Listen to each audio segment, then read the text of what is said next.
दोस्तों अक्सर आपने और हमने देखा है कि खेसारी लाल और पवन सिंह में विवाद हमेशा किसी न किसी कारण से होता ही रहता है। लेकिन अब आपने देखा होगा कि यही सेम बात मगही में भी रोशन रोही और आशीष यादव के साथ भी विवाद कुछ न कुछ होता है। मगर क्या इन विवादों से इन सभी का नुकसान होता है या इनका फायदा होता है, और ये लोग हमेशा विवाद क्यों करते हैं? सब कुछ बताएंगे, बने रहिए हमारे साथ हमारे चैनल पर।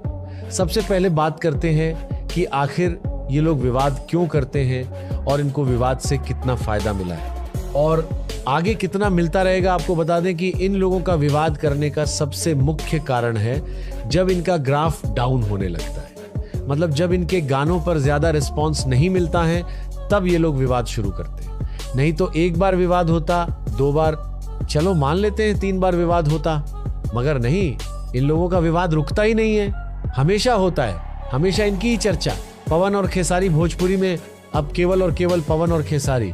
अब तो बिना पवन और खेसारी के वीडियो पर व्यूज भी नहीं आते हैं। और सबसे बड़ी बात बता दूं, विवाद ये लोग जानबूझकर करते हैं क्योंकि विवाद की वजह से ये लोग ज्यादा चर्चा में रहते हैं और विवाद से इनका कोई भी नुकसान नहीं होता है बल्कि फायदा होता है। तभी ना इनके गाना आते ही ट्रेडिंग में आ जाता है। चलो अब थोड़ा मगही वाले पवन और खेसारी की बात कर लेते हैं। मतलब रोशन रोही और आशीष यादव की इन लोगों का भी वही खेला है। जब इनके भी गानों पर रिस्पांस अच्छा नहीं मिलता है तब होता है इनका भी विवाद, और विवाद के बाद सीधे एक नंबर ट्रेडिंग पर इन लोगों का गाना ट्रेंड करने लगता है। तो दोस्तों कुल मिलाकर ये लोग विवाद तो करते हैं लेकिन असली वाला विवाद नहीं बल्कि फायदे वाला विवाद करते हैं।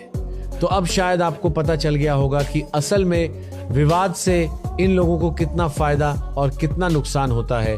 बाकी वीडियो पसंद आया हो तो वीडियो को लाइक करें और चैनल को सब्सक्राइब करें।